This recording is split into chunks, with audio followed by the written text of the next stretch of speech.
Hi, David. Dear listeners, there is a strange tension in the air right now. Like, we are being told AI will replace everything, automate everything, solve everything. And at the same time, we are seeing most businesses struggle to figure out where it actually fits. The noise is deafening, the hype is exhausting. And somewhere in the middle of all of that, there's a quieter question worth asking is what if the real power of AI is not in what it replaces, but in what it helps us become? What if the advantage is not the tool itself, but how we think alongside it, right? So I'm your host Avik, and you're listening to Mind Meets Machine, a space where we slow down the conversation about technology and ask the questions that don't have easy answers. And today we have a very lovely guest who has spent more than a decade building businesses at the intersection of technology, marketing, and growth. And he's now the founder of a venture backed AI company building conversational AI and voice agents for franchisee brands and service businesses. So please welcome David Owasi. Welcome to the show. Thanks for having me, Avik. A pleasure to be here. Amazing, amazing. Thank you so much, David, for being here. And dear listeners, I'd love to start with something which I feel it is very common these days. Like people are really curious about it. So, David, there's a lot of talk right now about AI replacing their jobs, AI replacing creativity, replacing human judgment. So you have been in the trenches, kind of building an AI company. So what do you think people are getting most wrong about what AI is actually capable of doing in business today? Of course, thank you. And that's a great question. I think that a lot of people are drawn into the hype of AI without really understanding what's going on behind the scenes. As someone who have a software engineering background, and I've also been involved in startups, and I'm currently running a venture-backed company. I think of there are three ways to think about using AI in business. The first one is chatting with AI. And that is what we're all familiar with. You go to your Claude, your Gemini, your ChatGPT, and you're asking it questions. And it's just more of a advanced level Google, basically, and it's giving you the answers. And that's where most people stay. The next level I think is substantial is having AI plugged into the tools that you already use. So you use QuickBooks, you use Stripe, you use HubSpot, you use all these CRMs and all the tools that you have. And I think that the real way people are starting to take advantage of AI is to have AI plug into those tools using different kind of connectors or different MCPs, a whole ways of doing that. And what that does is you can start chatting and saying, okay, look at my Facebook ads. Tell me what the report is like. Look at my CRM, correlate the result between my Facebook ad and my CRM. Oh, by the way, look at Stripe and look at what payments came in and correlate with the result. Now you stand to do a lot of very interesting things that actually will take you a lot of time otherwise to do manually. And you're able to do that from the comfort of your search of your console from, I usually use Claude for doing this, but there are other tools that can do that. And that is like a powerful unlock. And then the third aspect of how you can use AI is building new things with AI, which is vibe coding that everyone is kind of familiar with.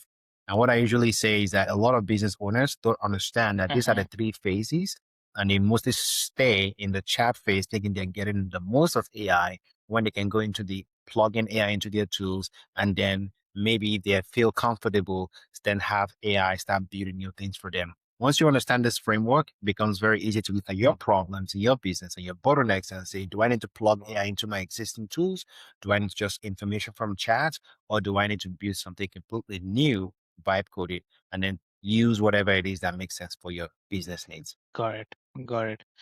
So, okay. And when you meet an entrepreneur who's either terrified of AI or convinced it's going to be everything for them, then what is the first thing you try to help them understand? Yes.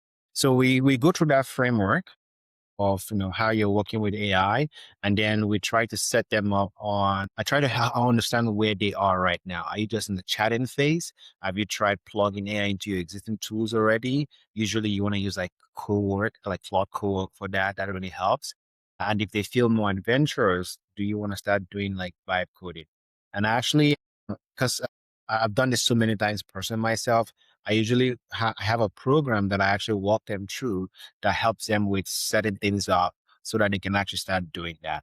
And the first thing we do is we set them up with, what tool do you want to use? Do you want to use Claude? Do you want to use, ChatGPT Codex? I prefer Claude. And then once we do that, the first thing we try to do is just set them up to have AI integrate into the tools they use already right now. So Stripe, QuickBooks, CRM, etc., and that gives them a massive unlock already without changing their behavior because they're used to just chatting with the AI. Well, if you just set it up and connect it to your existing tools, you're still doing the same thing, except that the AI now has way more capabilities of what is accessing your own personal data. And then once they start seeing the unlock from that, then the next thing then is, okay, let's try and create new things because in your business, you have new software you would like to build that does like this very specific thing for you. But obviously you don't want to go pay a subscription to have it do that, or you don't want to go pay someone to actually build it out for you from scratch. And that is where, building things from scratch really helps. And to do that, I have like it's called mindpalacex.com as a platform I built that basically takes all the things that I teach people how to connect to your database, connect to like your what we call GitHub, where the code will be stored, how to connect to something called Netlify that would deploy things to the web and walk you through all of that. And how do you then build out the spec document? So the spec is basically the whole project you want to build, giving AI the clear guidance of everything. How do you bring that to life? So I have a whole program where I actually walk them through that. They can do it themselves. But when people start doing that, they find out it's actually not that complicated at all. And then the real question becomes, okay, what are my ideas? Like, how good are my ideas? Is this idea worth my time to actually build? Does it not worth my time? And that's where they spend most of their time because building is Mhm. actually relatively straightforward. So that's kind of the process of how I think through helping people go from, I don't know where I am to, hey, you're now using AI enabled for your business. Got it. I mean, it's interesting, like how often fear and overconfidence come from the same place, a lack of clarity about what tool actually does. And that clarity only comes from kind of getting close to it, not from the hand. So headlines. So yeah. And if you talk about our daily life, right? Like you work with franchisee brands and the service businesses. So I mean, these aren't the tech startups, but they are the real world operations with kind of real world constraints. So, what are you actually seeing like AI agents produce measurable ROI today? Like, not the hype one, but on the ground. Yes, You know, absolutely. The way I think about this is you want to use AI to solve old, Mm, established, boring correct. problems. You don't Yeah, want to try and create new problems. There are already exactly. bottlenecks and constraints that businesses have. And usually it comes down Yeah, to one of three areas: constraints in lead generation, constraints in sales, or constraints in fulfillment. So how do you generate new opportunities into the business and making sure, and that's where you have things like speed to lead. And that's really what we focus on at my company, where when they have that lead coming from Facebook ads or Google ads or wherever the leads come in, our AI agents are going after those leads, qualifying them, and it's gonna get to the CRM and it's booking the appointments for the salesperson to then go out and do the sales. So that's our real focus.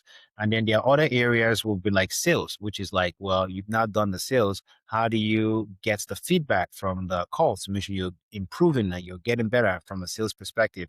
How do you make sure that the CEO, for example, can have a high level sense of what all the salespeople are saying without having to like listen to every single call? And that is where, AI can really help.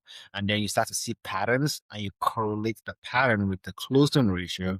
And you can say, seems that the reps that are doing well, they're saying things like this or they're doing things like this. The reps that are not doing, that are not selling, they're doing this kind of behavior. And you can try to like, make the adjustment. So that's some of the ROI we're seeing around, sales. And then fulfillment. That is where you want AI doing a lot of the heavy lifting, creating proposals, helping with establishing processes and systems for fulfillment so you can actually deliver on the service.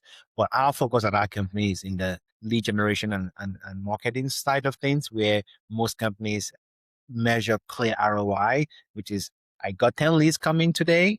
How many of those turned into sales appointments? And how many of them became customers? And we focus on that speed to lead. got it. So, like, and when you see business that's using AI well and versus one that's just kind of throwing it at the wall, then what is the difference? Like, what are the ones who are getting results doing that the others are not? Yeah. So this answer is very different depending on the industry you are in. And I will just speak to home services because that is really what our bread and butter is. What we find is that the companies that are using AI right now, especially for speed to lead, they are seeing increase in return on their marketing investment by as much as 5 to 10x. So two companies, and we've seen this, one, they're spending $5,000 per month on ads. One company is not using AI to do the lead follow up and sort of the speed to lead, and another one is using it. The one that is not using AI, they generate about, let's say, $50,000 in revenue from that same marketing spend. Not terrible, not bad. But the one that is using AI, we see them generate over $100,000, ridiculous ROI, because every lead that comes through the funnel, they're not relying on human beings to go after those leads to set up the estimates. AI just does it consistently the same way every single time. And there's a quote I like. It says, "You don't rise to the level of your goals, you fall to the level of your systems." And what AI does is it gives you that system with the intelligence needed to get to your goal. So that is like the biggest, return on investment we're seeing for companies who are using AI, particularly for speed to lead. I'm sure there are many other areas you can use AI, but I like the speed to lead because it's very quantifiable. You can measure the impact.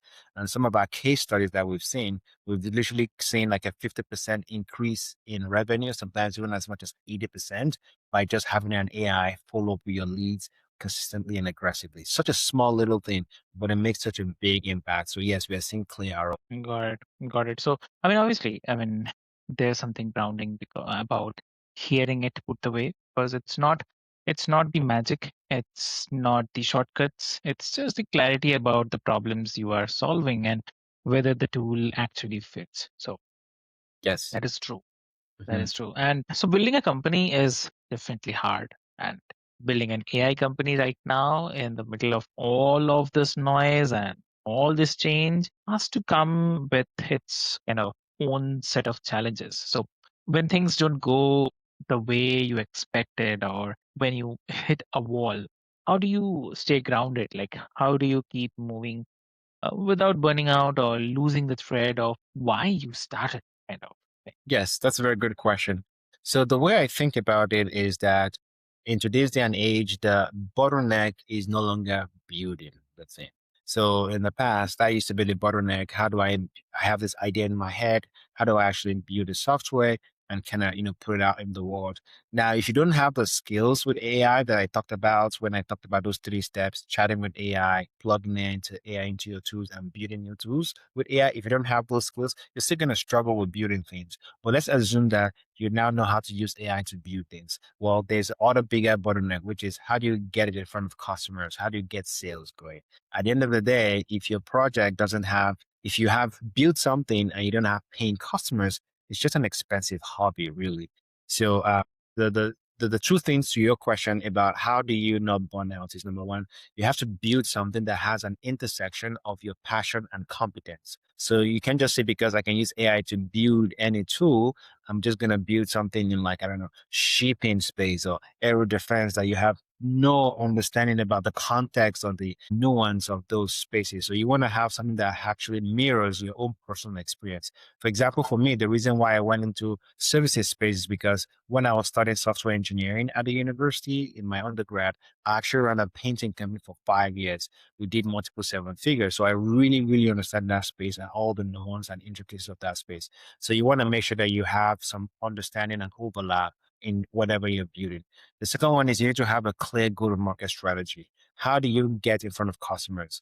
And not everything has to be online or running ads. And by the way, I actually use AI to run my ads, which is like a huge, massive unlock because AI is infinitely better at running ads than I am. It looks at all the data, all the clicks, all the scrolls, and it gives like, hey, you need to like short this copy or you need to change this thing because of how people are behaving. But more importantly is you need to know, okay, do I need to go to trade shows? For example, for home services, we have to go to trade shows all the time. Do I need to like do partnerships? Like you need to understand how do I get customers? And I think that if you build at the intersection of your competence and area of passion, as well as having a clear go-to-market strategy to get your customers in front of your product, then it won't be as much of a struggle. I mean, every business is always going to be hard, but at least you have the right things in place, and then you can really start to really make some progress. Got it. Got it. Yeah. And so, if you have to give one advice to the listeners today, what will you give? Yes. So the advice I will give is that AI is as good or as bad as your own personal self improvement. So it's very easy for people to say, oh, AI is this amazing technology. It's not doing anything for me. Yes. Just like any massive technology, the internet, social media, it's not just going to do stuff for you just because it's a good technology. It's a tool like any other. And I think that you need to try to figure out, okay, how do I fit this into what I want to do? And how do I make the most out of it? And part of it is number one, having an open mind to learn. For example, I spent, even though I have no technical background, I still had to spend many, many months experimenting. I don't know if you remember when there was this huge rise in clawbot, I think was what it's called. Mhm. Yeah, open claw. There you go. And that was actually something like a big moment for me to be like, okay, I'm really gonna go deep to understand this thing. And I spent many months playing around with different tools, different sort of stack of combining tools together. And after a long time, I decided to build my own tools. And that's how I started playing around. I said, okay, I want a chief of staff system that understands me and access my second brain. What would that even look like? So I started to like experiment with different tools and I failed many times. But once I got it, everything just clicked automatically. I'm like, now I know how this all works. And then from there, everything else, became open. So there are two key skills to know in today's world to be able Mhm. to be, to crush that. You need to know how to build and you need to know how to sell. If you can do both, you will never lack because business all comes down to those two things. Building, when it's software, building teams, building offers, etc. And then sell it, going out there, putting offers into the world and getting, money in exchange for that. If you have those two things, you'll be unstoppable. Exactly. So, if the listeners wants to connect with you, how they can connect? Sorry, can I repeat the last question? If listeners wants to connect with you, how they can connect? Yes. So you can, I'm very active on LinkedIn. So you can find me, David Owasi, on LinkedIn, and you can see all of my information. If you're curious about using AI you want to learn how to build AI and like, create new things out of nothing. I have a website called Mind Palace X, MindPalaceX.com. And it basically has the framework depth that you can use and learn about how I use AI to build, and it has like models and lessons and everything you need to learn. So those will be the two ways you can get a hold of me. Great. So, dear listeners, what I'll do is I'll put all the links, details, everything into the show notes for easy reference. And I'd say, like, the advantage is not in the AI, it's in the person who knows what to do with it. Right. So, thank you, David, for being here, sharing your perspectives. It is really, really great talking to you. And for everyone who is listening, I just say the conversation matters because the tools are moving fast, but the questions, the human questions, those don't change. And the people who remember that are the ones who will build something that lasts long. So, with this one, this is your host, Ravi, and this is Mind Meets Machine. We'll see you in the next time. Thank you so Thank you very much. much. Bye.